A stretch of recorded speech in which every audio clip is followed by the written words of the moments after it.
Hello दोस्तों, तो एक बार फिर से आप सभी का स्वागत है पंडित जी एमर्स क्लासेस।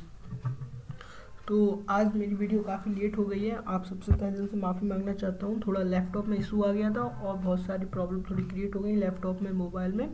इसलिए आप तो एक तो सही से एडिटिंग भी नहीं हो पाई, थोड़ी हिंदी में स्लाइड्स में दिक्कत आ रही है। तो आप लोग थोड़ा मैनेज कर लेंगे, बाकी आप लोग को समझ में सब कुछ आएगा, दिखाई देगा। आज मैंने न्यूमरिक्स के थ्रू भी आपको ईडियम फ्रेज पढ़ाने की कोशिश की है, तो आप लोग देखिए। तो आज का पहला ईडियम है होल्ड योर हॉर्सेस। इसका मतलब होता है स्लो डाउन और बी पेशेंट। थोड़ा धैर्य रखें या जल्दबाजी ना करें। होल्ड योर हॉर्सेस मतलब हम लोग रथ वगैरह चलाते हैं, जब हम उसको रोकते हैं तो सबसे पहले उसको क्या कहते हैं, होल्ड योर हॉर्सेस। राजा बोलता है कि साथी रथ रोको। तो वहीं से ईडियम को हम लोग रिलेट कर सकते हैं, होल्ड योर हॉर्सेस। तो घोड़ों को रोको मतलब धैर्य रखो, जल्दबाजी मत करो। अगला ईडियम है हमारा have egg on your face. इसका इंग्लिश मीनिंग है टू बी वेरी एम्बेरेस्ड और ह्यूमिलेटेड। और इसका हिंदी मीनिंग है शर्मिंदा होना या अपमानित महसूस करना। ये यहाँ पे हिंदी थोड़ी सही से आज टाइप नहीं हो पाई स्लाइड्स में, तो थोड़ा गाइस माफ़ी चाहता हूँ उसके लिए। बाकी आपको समझ में आ रहा होगा। Have your egg on your face मतलब होता है टू बी एम्बेरेस्ड और ह्यूमिलेटेड।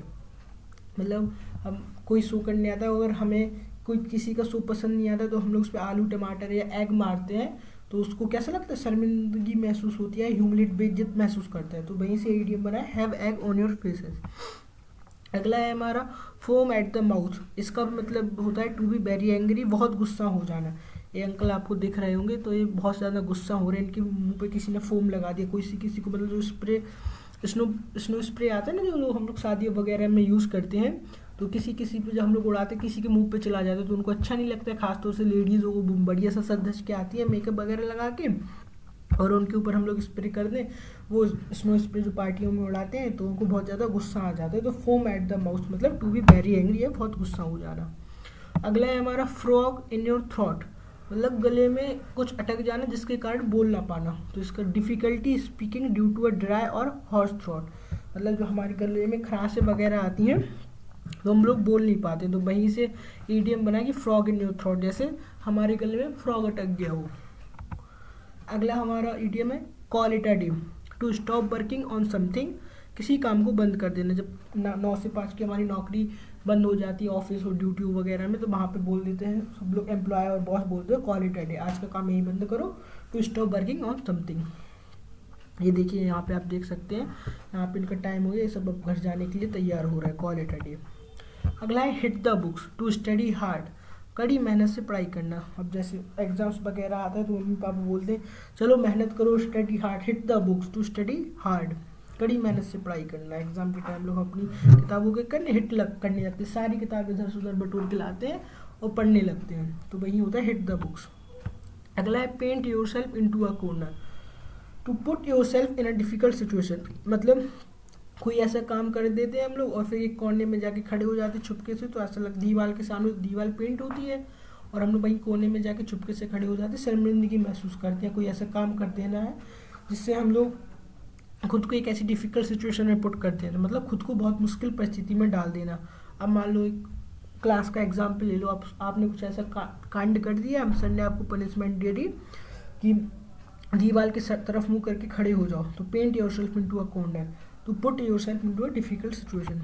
अगला हमारा have a green thumb. To be a good at gardening, बागवानी में अच्छा होना। मतलब जो फूल वगैरह लगाते हैं, अच्छा काम करते हैं माली वगैरह, तो हम लोग बोलते हैं हैव अ ग्रीन थंब। इसका मतलब बागवानी में अच्छा काम करता है, तो हैव अ ग्रीन थंब है इसका। अगला हमारा है हैव टू लेफ्ट फीट। मतलब कि 2 लेफ्ट फीट होना, मतलब अलग अलग दो। इसका पहले इंग्लिश मीनिंग पढ़ो तो आपको समझ में आ जाएगा। समवन इज क्लमसी और awkward especially when it comes to dancing और फिजिकल कोऑर्डिनेशन।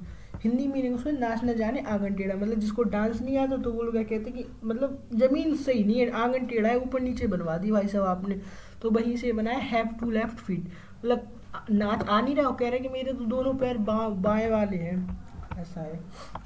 आखिरी हमारा ईडियम है आज का hit the plough. Go to sleep मतलब सो जाना। जैसे सारा काम कर लेते हैं तो बड़े बड़े शहरों में फॉरनर्स में खासतौर से सारे ईडियम फॉरनर्स वगैरह यूज करते हैं, जिसकी इंग्लिश बहुत अच्छी होती है। चलो हिट द प्लो मतलब सो जाओ। थैंक यू, आज के लिए इतना ही। Thank you guys so much for watching the video. आज जो भी गलतियाँ थोड़ी हो गई हैं स्लाइड्स में पीपीटी बनाने, उन सबको माफ़ करिए। आपको तो सीखने से मतलब होना चाहिए कि हम सीखने को मिल रहा है। तो बस यही है, आज थोड़ा मतलब इश्यू आ गया था लैपटॉप में, तो उसके लिए तहे दिल से सॉरी बोलता हूँ। बाकी आप लोग सब्सक्राइब कर लीजिए चैनल ऐसी आगे की वोकैबुलरी को पढ़ने के लिए। तो थैंक यू सो मच।